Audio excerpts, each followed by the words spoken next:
Hey. Welcome to episode 273 of Awkwardly Awesome Podcast. This episode is entitled Unyielding Possibility. And my guest today, he lives by this idea of having just tremendous possibility. No, okay. Let's back up here. Take two, which you're not quite supposed to do in an introduction, but it's what I'm doing right now.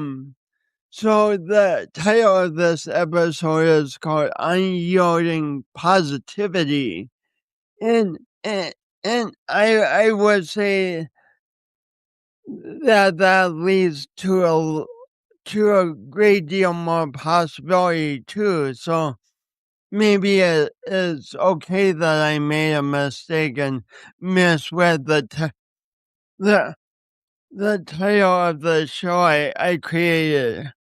I created right off the bat.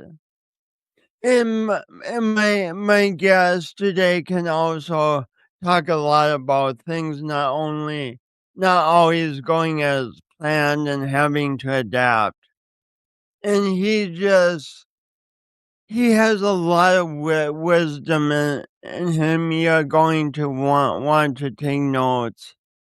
He's really a superstar, and I'm honored that he's returning to the show. I'm so excited to bring him on, but first this.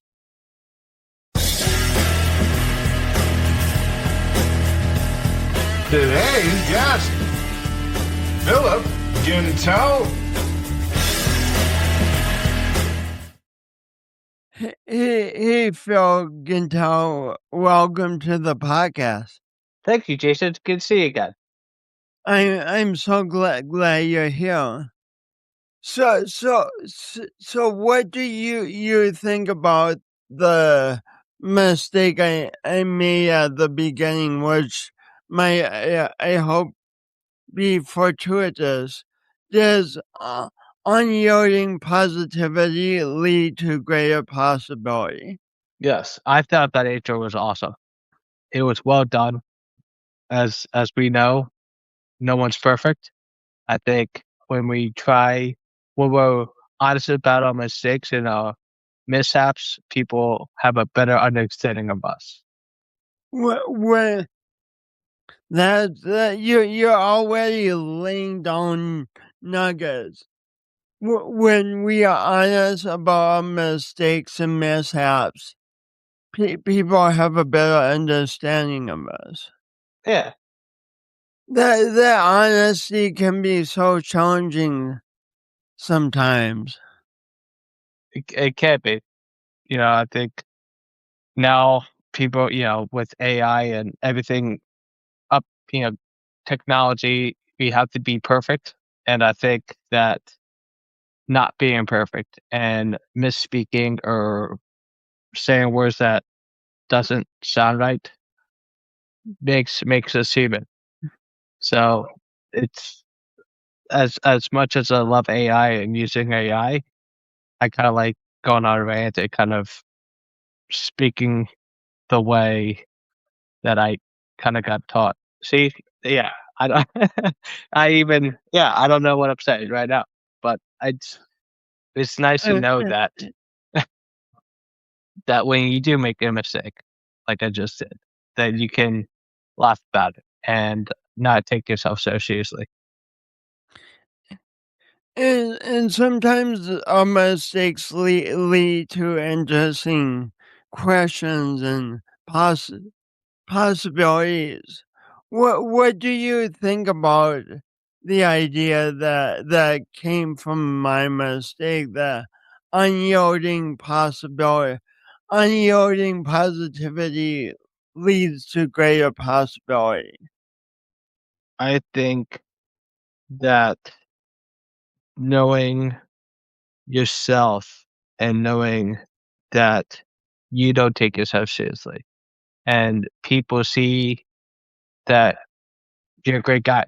And so what? You made a mistake. So what? I don't know how many subscribers you have, but let's just say 100,000 or a million.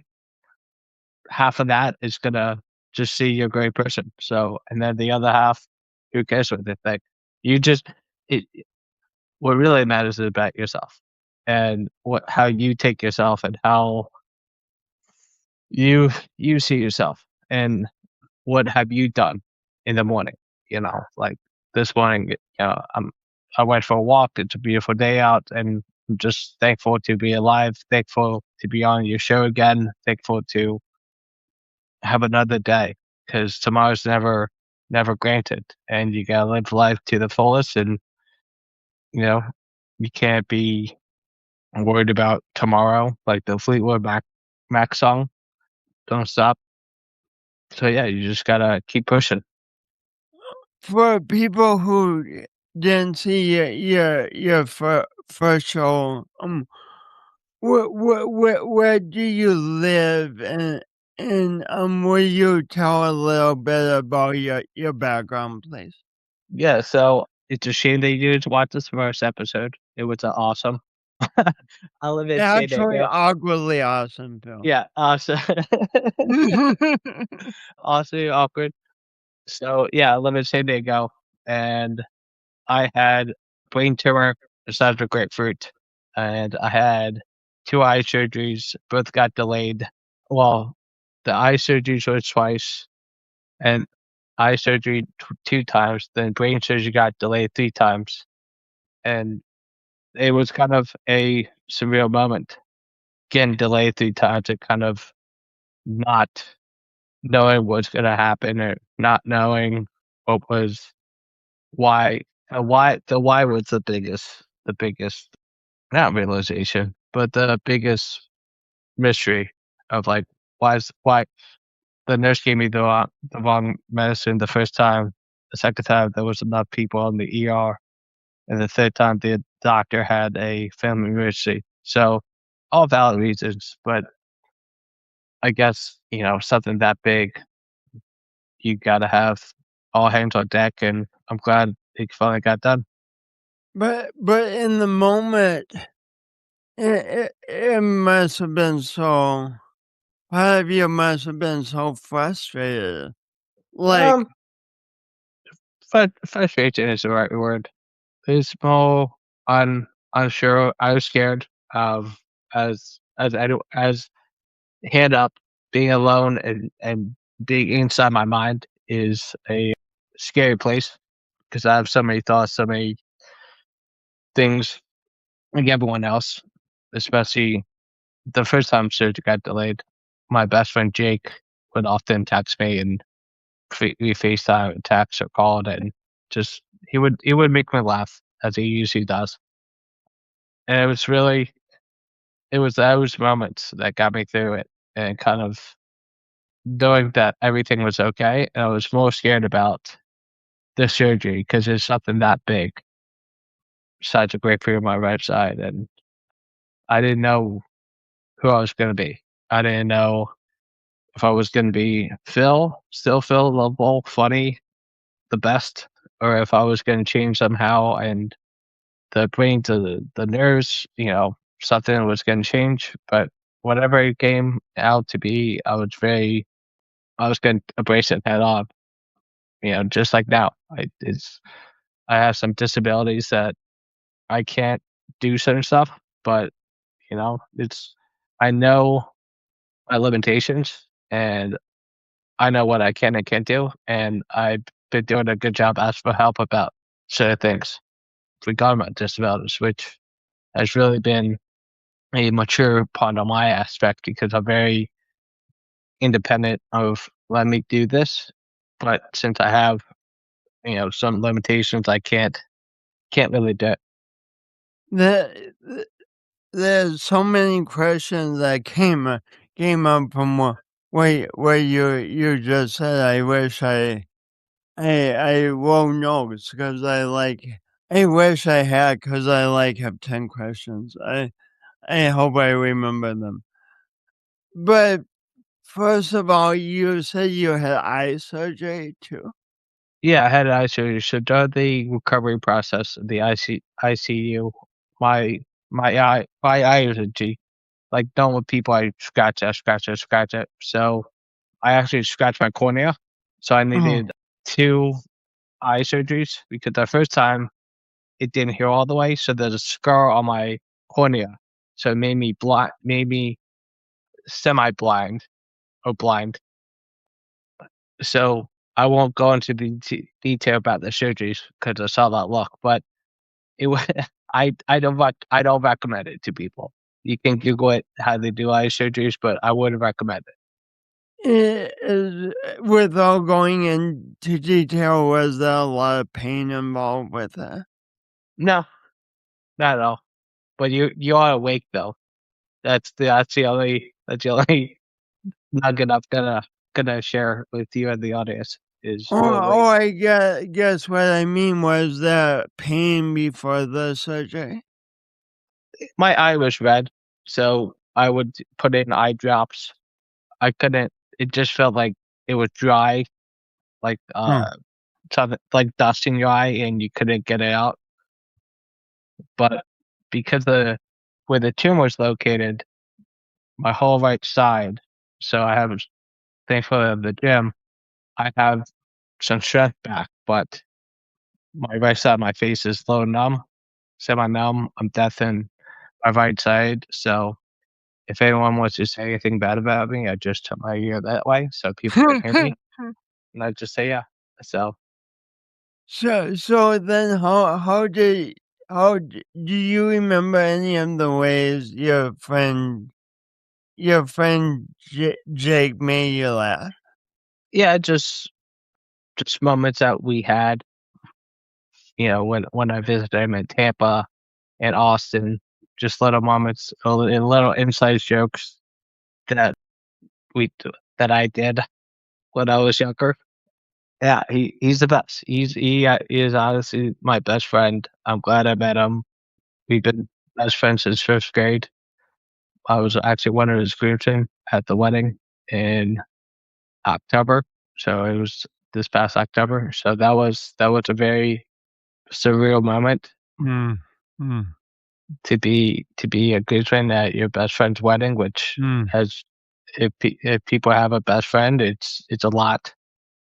So I'm just glad that I was on the list of good people. So it kind of I like talk about myself about how good of a person I am, but it was kind of like a good tip of the cap to myself that I say true to myself, and I'm a decent guy even though I make mistakes along the way. People are so accepting and people so love me for who I am.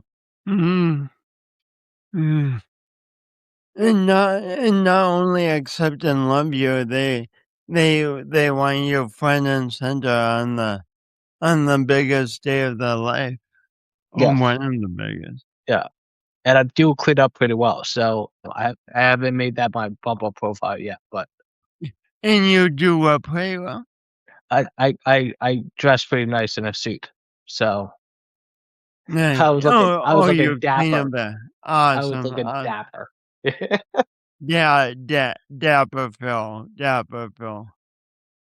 I asked about what you and Jake talked about before your surgeries because sometimes when I go into a hospital to see a friend, I think I need to be all serious and stuff because they're going through a serious thing. But it sounds like what really helped you was just being able to laugh with Jake and tell inside jokes. Yeah. C- Can you say more Yeah, so about yeah, serious? yeah. Yeah. So gosh, when I was 13, his dad needed to get an oil change, and we're living in Bluebell outside of Philadelphia at the time. So me and him are just hanging out. He gets a phone call that he's got to pick up his dad. So his dad takes us out for lunch. So everyone orders sandwiches, and I look at the menu and I see filet mignon. It's like 10:30 in the morning. So I'm like, why not? So I order a filet mignon, and the waiter's like, okay. So it's like a $45 filet mignon, and his dad's picking up the bill. So the funny joke is still that I don't have enough money with interest to pay off the filet mignon. So um, that was one joke that he said that if I get out of this, I gotta pay back his dad for the filet mignon. So that was one. The other one was we were down in Austin on 6th Street, and there was live music playing. So there was a guy coming out of the bar that bumped into me, and so I didn't see him because I'm so I just spin, and I spin perfectly that I caught someone from falling. So, like, because What? I no, not like caught someone like Superman, but kind of like I turned this way and kind of raised someone from falling, hitting that. So it was I don't know, call it act of God or whatever, but it was kind of I was dizzy. I was like, "Where am I?" But so that was Phil, if that would be like a amazing scene in a movie. yeah, I don't I still don't know what the details, but I basically was like this and some girl, I don't know if she's on it, but I don't know. I don't know. I still don't know the details. 'Cause it was Wow. what Wow. was that, 2017? 2017? 27 yeah. So before the brain surgery, so 27 yeah. It was after it's like Halloween weekend in Austin. So, I don't know. It yeah, only happened to half a brain. Your memory is like Groundhog Day. You wake up, you do the same thing. I I know the filet mignon story because I that's, it's burned in my memory. So, I'm still trying to get layaway, still trying to pay that off with the insurance, inflation, and everything like that. So, Oh, yeah. Mm. I mean, something to definitely work towards paying that off, you I know? gotta. If not, I gotta at least put it in my will. Give 'em give 'em, like, couple grand. Yeah, yeah, yeah. Ta talk about a mistake, literally saving someone from falling. You made a mistake then, Austin, and that saved someone.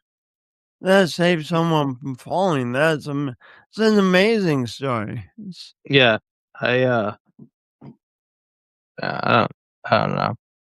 This is I guess I was there at the right time. Yeah, I don't know. It's it's crazy. It's one of those things that I'm glad that, I lived a great life. I have been fortunate to know some great people like yourself and Thomas and a lot of people who tune in and are very excited to watch this, but I'm also fortunate to have people open doors to give me a platform to talk about, my disability and my my life journey, which I'm still on at 35. Since you mentioned the word disability, how do you relate relate to the term in your own life? Yeah, disability, either visible or invisible, it doesn't define us.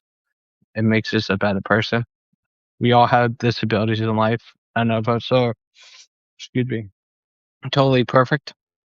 How how we work around it, how we go about it every day is something more amazing than not. Even in my early stages of little Phil at first grade, I was in special ed. I had a speech impediment, so I couldn't say my R's. So luckily, being from the East Coast and having family and friends from Philadelphia, I kind of used the East Coast and kind of from Boston, kind of from New York, and kind of can play on the words of, you know, I'm from the East Coast, so it doesn't matter how to say my R's or not, and I just kind of own it, just I'm glad I grew up on the East Coast because I don't know what would happen if I grew up somewhere else. So Phil from Kansas sounds like he's from Boston, but he's not, from anywhere near Boston, or he has no family. The only thing that I can point out is, I like Goodwill Hunting. If I grew up from Kansas, like Goodwill Hunting is my favorite movie, just because it's from is Boston title, or Ted. You know, that movie is from Boston. The Departed is from Boston. So many movies in Boston. The Town. Have you seen that movie, The Town? I watched The Town last night.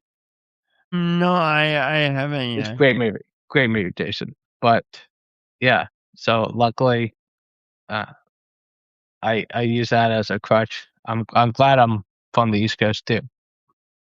I think the work that ethic that I have, I think just my humor and wittiness kind of symbolizes on the East Coast. I might not be politically correct or straightforward. I'm very straightforward with people, but the straightforwardness too was I was in speech class from like first to junior year of high school. And I was getting pulled out of classes, and I had to work on my R's, and it was a pain in the butt. Anyway, so I just probably told the teacher, my speech therapist, I was like, listen, I don't care if I can't say car, if I can't say, water or whatever are in at the end of words or in between words. Like, my studies are more important than being able to talk to someone, being able to say the word car. Because, like this whole podcast is about making mistakes. It's okay if I can't say a word. You're gonna get the message. You might not Yeah. understand the message, but you're gonna make an effort of trying. And I think that's what when we talk, we need to try. We can't just like give up because I think that's Mm. what I like the.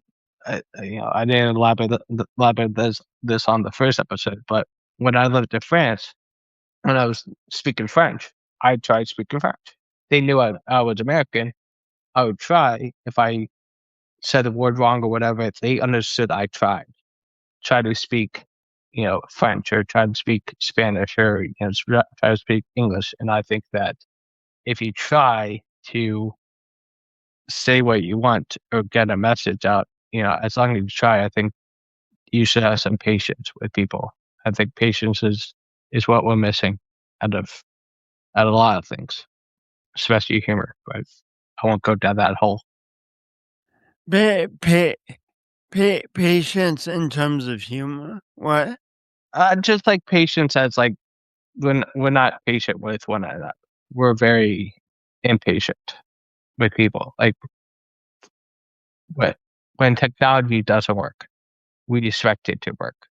You know, so I think giving people some grace and understanding Mm. that we're human and we're Mm. not we're not perfect. It is powerful. Eh, eh, um, so many ways I could go with the questions. What? So I went to speech therapy. You survived longer than I did. My speech therapist wanted me to continue, but by the time 4th or 5th grade, I'm like, I'm done with this. I don't want to do it anymore. But But what would you say you learned about perseverance and about doing tough things from going to so much speech therapy? Just just hopefully one day that it would click. Would be able to say my R's. Just just at the beginning, I would zone it, because I would.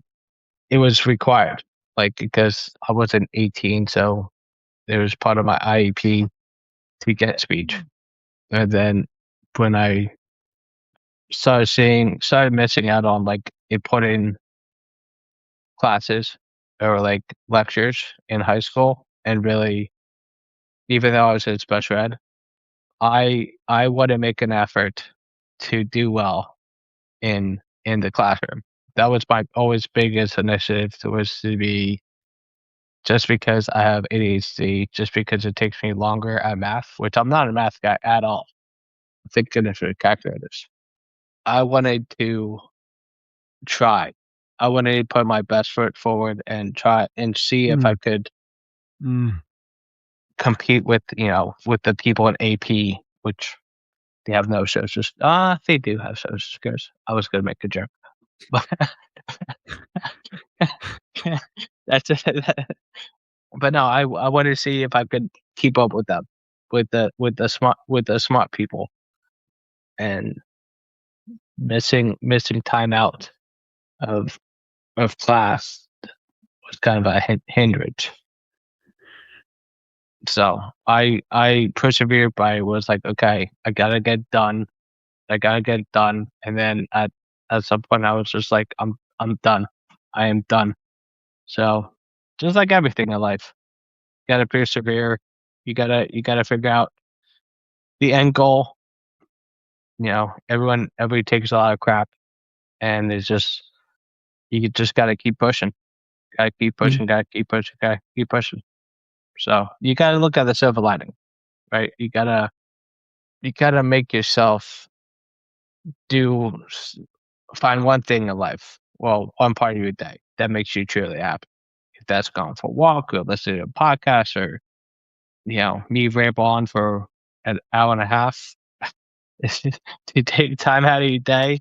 Yeah, it's just, you got to find one thing that makes you happy.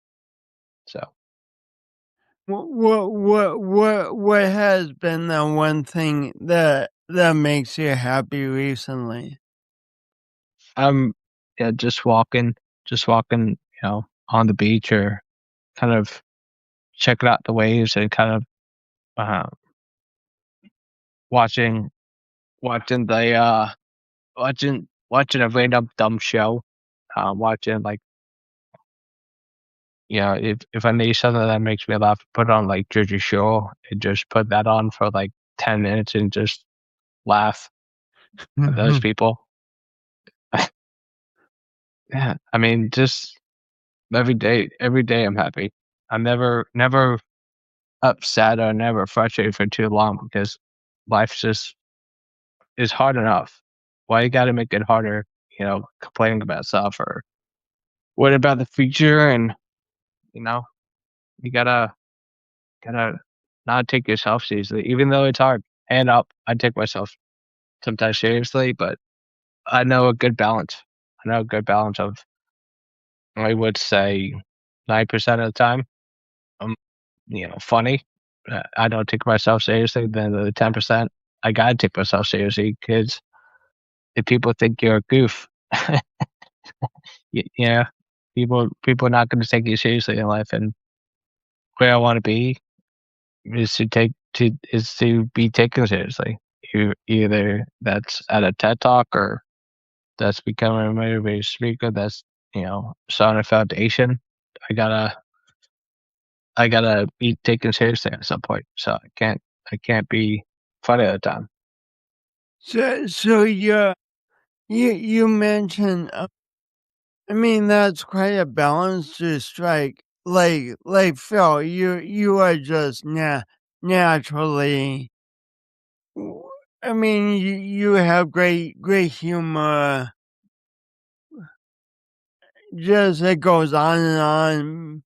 and then at the same time, your intention is to be taken seriously, to be seen as a professional.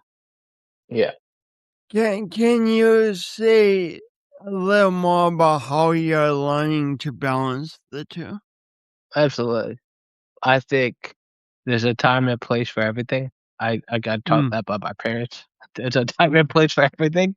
So, I can't be funny Phil when I'm in front of people asking for money to start a foundation, or I can't be making Phil jokes at a function like this.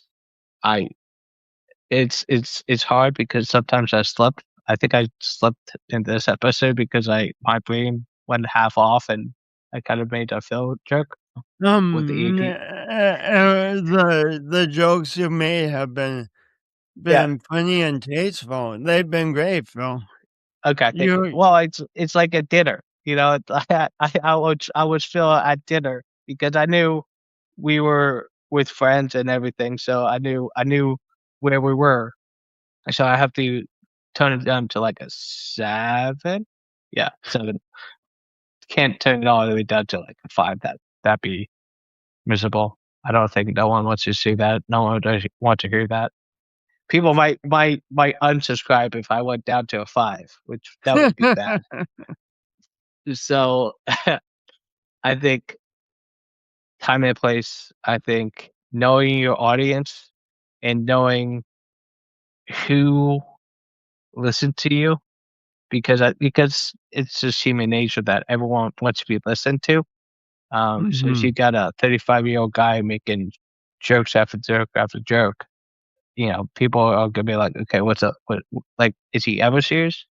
And I think that's the big one, is finding that balance of joking, seriousness, being being professional, but also showing yourself and not hiding behind something. Well said, well said. You mentioned the word foundation, which reminded me you have a vision of starting a foundation. Yeah, I do. The name's it's still working title what the foundation is, but it would be a foundation of people that either have or had brain tumors, small, big, in between, and just, getting support, either mental support, which is huge, physical support, for jobs or some type of resources, and just awareness of like everything getting tested. I think that's like the phrase now that everyone wants to say, getting tested. Like we're like, but it's because my story is just one of many that have a brain tumor, some type of mental mental disability. Luckily and thankfully, I'm semi-normal. So I'm one of those people that's struggling, and if I can help out one person, that's what I want to do. I want to, like I told you, I think being a TED, I'm very grateful that I'm talking to a TED Talk speaker, because that'd be amazing to share my message and try to help one person like you do on a daily basis of this podcast. And you've always been good about when I text you and asking you for advice, and you're a great teacher. So if I can be that person to someone, that would mean a lot to me. I definitely see you getting a TEDx talk someday soon. I mean that that that audience would be in for a treat when they announced your name to come up and you started talking, they be info will tweet. Yeah. So hopefully that happens soon. I gotta I gotta find someone to nominate me because I do a bad job of hyping myself up and saying why me, and really like presenting myself as a person that wants to speak. Because you know, unless I get invited, I'm not gonna I'm not gonna highly talk about myself, just because I think the brain surgery is interesting, right? Like that's a tip of the iceberg, but underneath the surface, like this guy, I don't know, you know, he he might be funny, but I don't see it. So I don't know. I just still don't think I'm funny, which I have a few issues of, just self-doubt, that everyone has, but I haven't yet got to that recognition. Like, I can't take a compliment still, I can't. I just be like, "Thank you," and just move on.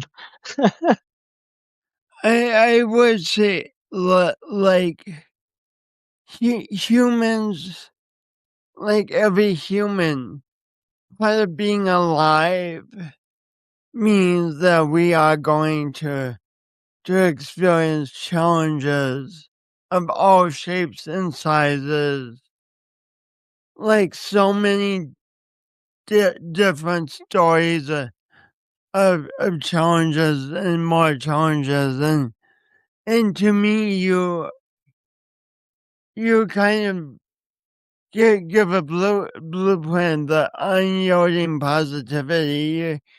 You kind of give a powerful blueprint of how, like, you didn't choose to have a grapefruit. It's not a path you would have chosen to have a big tumor in your head. Yeah. You wouldn't have chosen to have seizures as a kid. Mhm. You wouldn't have chosen to scratch your cornea. Yeah. I A- mean, yeah. and even though all these circumstances that you didn't choose came into your life, you could have gone the direction of anger and bitterness and just being constantly frustrated and constantly sad. But instead, you've chosen a far different path, and I think humanity needs to hear that message over and over again, that we do have the freedom to choose, that we do have the freedom to create brilliance out of adversity, which is what you're doing. You I mean, you're writing your next book. You want to start a podcast. You dream of starting a foundation. You're just creating and creating and creating, and so many people, including me, need that message every day. You should be on a t- you should give a TED talk. Yeah. There's no doubt in my mind. Of course you should. Yeah. Thank you. Thank you for saying that, and I truly mean it. It's hearing those words and having someone resonate how good of a person you are. It's kind of, yeah. It means a lot. See, this is how, like, I'm trying to take it for what it is, because you're a good friend, and it does mean a lot. But also, you're right. We do choose to be happy, or to go through the day miserable. We get out of bed, and we decide the moment we wake up. Okay, it's gonna be a good day today. Yes, the job I have, I may or may not like. You know, it's I gotta find like I said in the past, I gotta find one thing. If that's having a cup of coffee, if that's petting your dog, if that's calling your best friend on the driveway, if it's listening to this podcast, you gotta find one thing that makes you truly happy. Because so many people, are miserable. So many people are just like, ooh, like I get it. You know, people don't live in Southern California. People, live in, They live in South Dakota, Phil. They live in the I know. South Dakota area, and right now we are having a blizzard, Phil. Right now we have snow on the ground.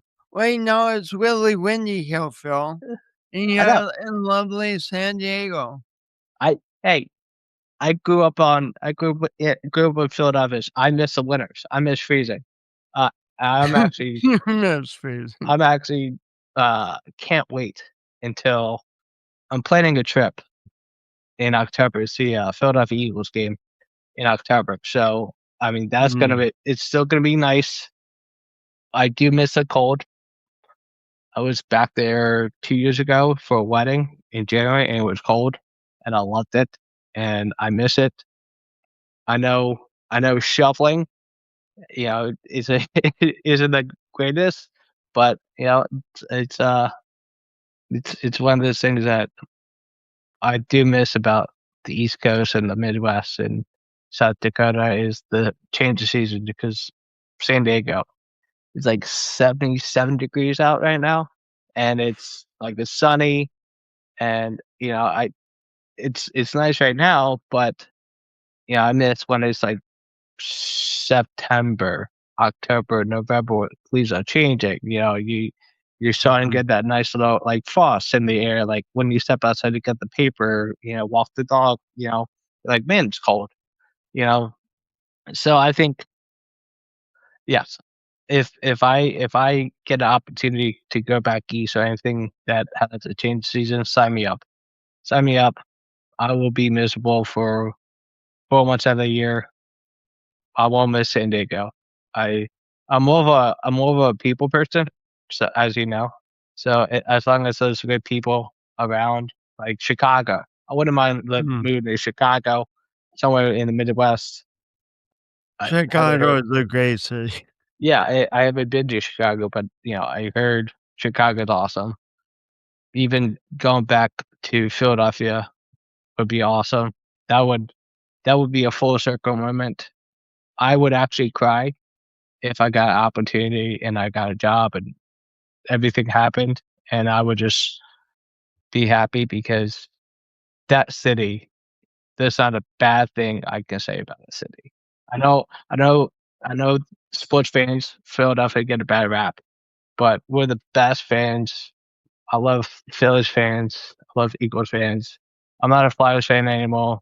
I'm not a Sixers fan because those teams just can't win and they just frustrate me with their organization skills. That's another episode. That's gonna be on my podcast about talk about Philadelphia fans and every other fan base.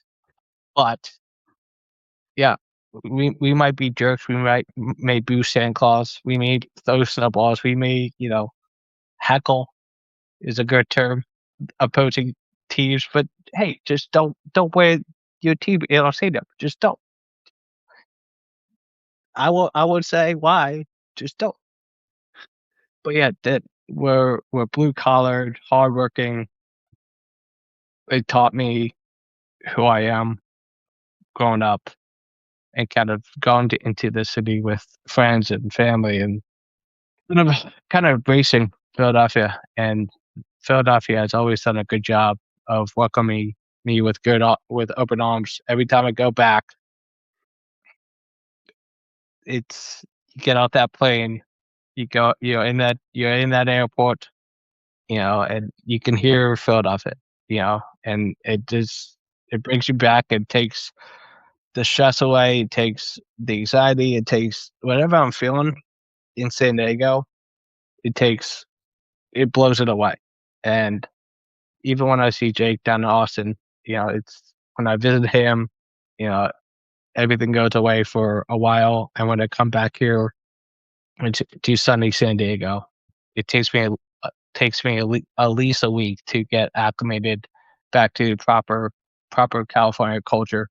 That you can't you can't say some things that that you can say back east because yeah, I get which I won't repeat, but yeah. I hadn't expected to go here, but like winter could, I suppose, be seen in a way as a disability at times, especially when you've been in it all winter. Like like it's colder to walk outside. The shoveling, nothing is growing, and yet, Phil, you speak nostalgically about the four seasons. Winter is miserable in some ways, but then in other ways you have a deep love for winter. Well, It's really interesting, huh? I think winter is yeah, winter is my favorite holiday because you have Christmas, which is a family well, you have Thanksgiving. So can we count November as winter? No, because that's the fall. Anyway, but you have Thanksgiving, family, and then you roll into Christmas, which is family. You Mm. know, so I think a lot of great memories happened in winter too because it's you know you there would be believe it or not, kids, there was something called snow days, where snow days were there would be snow on the ground. You wouldn't have virtual learning. You would sleep in, watch cartoons, good cartoons, not SpongeBob SquarePants, but cartoons like Ren and Stimpy that they can't make anymore for various reasons. Uh, and like so days were the best. You would go sledding using a sled. You would be on your smartphone. You would go to your neighbor's house, ring, knock on his door. Or I would just walk in. I'm sure it's frowned upon, by the way, but don't leave your garage door open, or just don't become my friend. I know you would, you would have a snowball fight, go sledding, play football. You would be soaking wet from the snow. You could yell at for track them out of the house. Just yeah, it is like it is one of those magical times that if you haven't experienced the four seasons, it is definitely on a bucket list. So winter, fall, summer, and then my last one is spring. Because yeah, spring is like it's overrated. Oh, well, I mean that's another episode. Let us arguing about which season we like best, but Yeah, so I yeah. won't get into that. I love Yeah. spring. What? Oh, you So know? do Okay, I. okay. So then I won't be invited on next time because I just bashed spring. Yeah. That's it. For doing it 2 times and he's done. Cut it off. Strike to yeah. No. So, Phil, can may I read you a brilliant quote by a brilliant man. How do I say your last name again? Gintowt. Gintowt. Actually, this quote is by a brilliant man named Phil Gintowt. Yep. Okay, so just sit back and relax, Phil, and I'll read it, okay? Okay. You can't give up. You got to keep fighting. You can't let the people around you down. We all have disabilities in life. That's what that's what makes us i- that's what makes each of us special. None of us is truly normal. Look around. Everyone has hardships of one sort or another. It's the people who have dealt with their hardships and never give up that are successful. Have the impact they want to have and no joy. Keep going. Phil, that's beautiful. Wow, I What don't do know you, who said that, but that guy needs a pat on the back. yeah, pat on the back, and that guy needs a TikTok. He does. I'll pay good money to see that guy. Good money. $5 a Mm, ticket. well, if you look in the mirror, you can see that guy, but please send me the money, okay? Yeah, that's No, I'm yeah. just You'd be my publicist. You should do like a duo TED talk. do a TikTok. Oh, and Yeah, yeah, that's actually a neat idea. Um, yeah, but seriously, do you have any?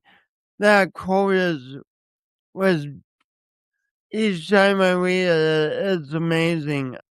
yeah. But I what more do you have to say about that concept? yeah. I mean, I truly believe it. I truly love it.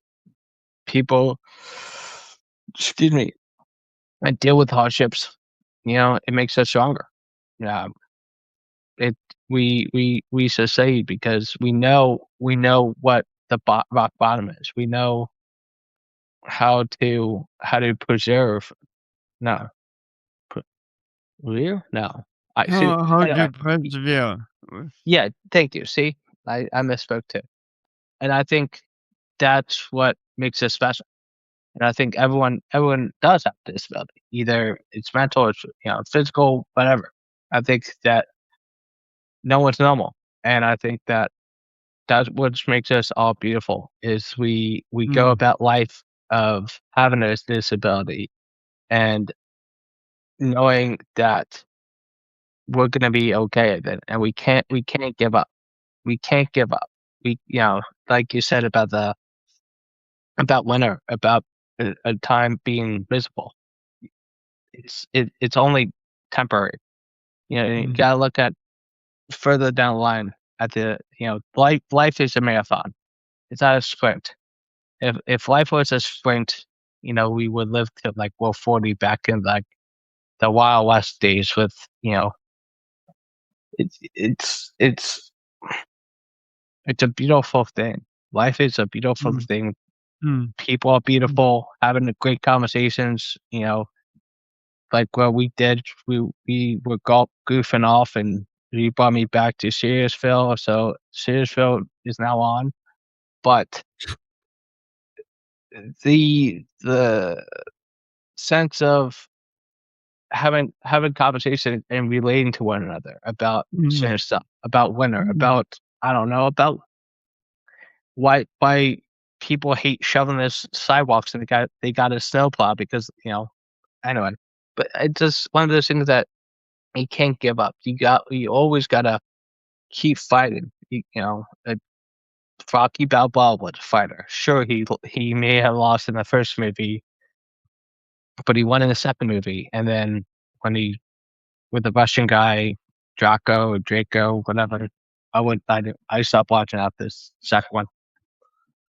No, Mr. T. It was Mr. T. Yeah, it was Mr. T. which was the bad one. Anywho, Rocky fought and he fought and he fought. That's a mm, guy that knows how how how to appreciate life. You mm, know, mm, everyone should appreciate life for what it is. It's not just because you had a crappy day at work or you had a crappy day of whatever. You're gonna get up the next day. You're gonna choose to have a good day or not.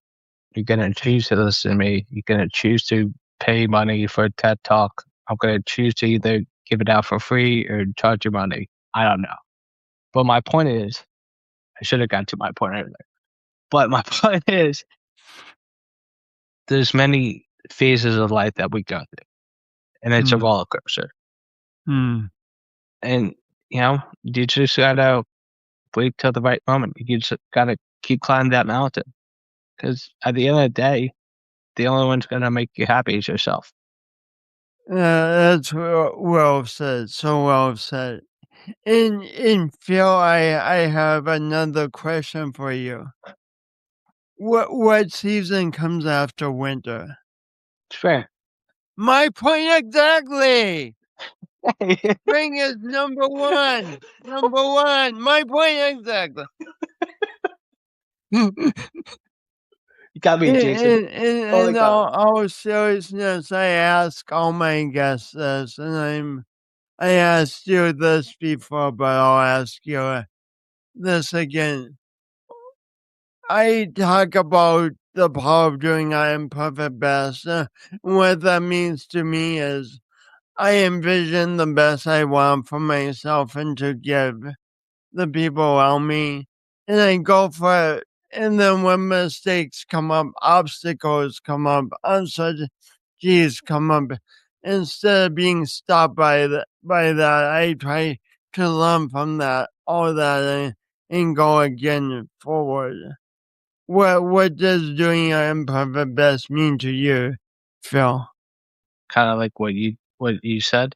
I know that's a tap out, but I think not take yourself seriously. It's a short answer without copying what you said, because that was incredible. That was a wordsmith answer.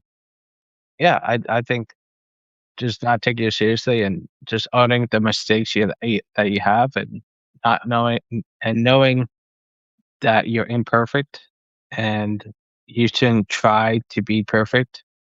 You should just accept any flaws you have. Heck, I have a bunch of flaws, but I accept all my flaws, and just go through life that people accept my flaws for who I am, and if they don't, oh well, gotta find new people. It's not that big a deal.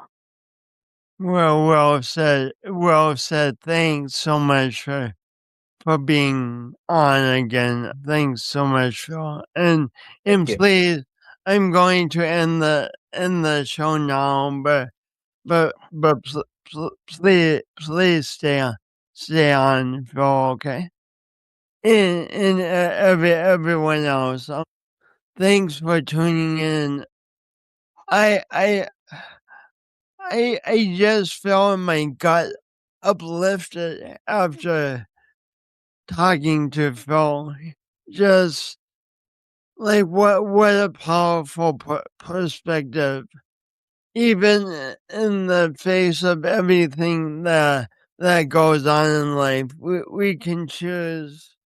We can choose to live with appreciation. We can choose to live with as much positivity as we can muster on any given day. We can choose to be happy. And yes, it's an awesome responsibility. But but what but but the gift is we get to live our lives. We get to enjoy our lives. Anyway, what that's what I'm thinking about. What are you thinking about? Please comment if you want. We love comments.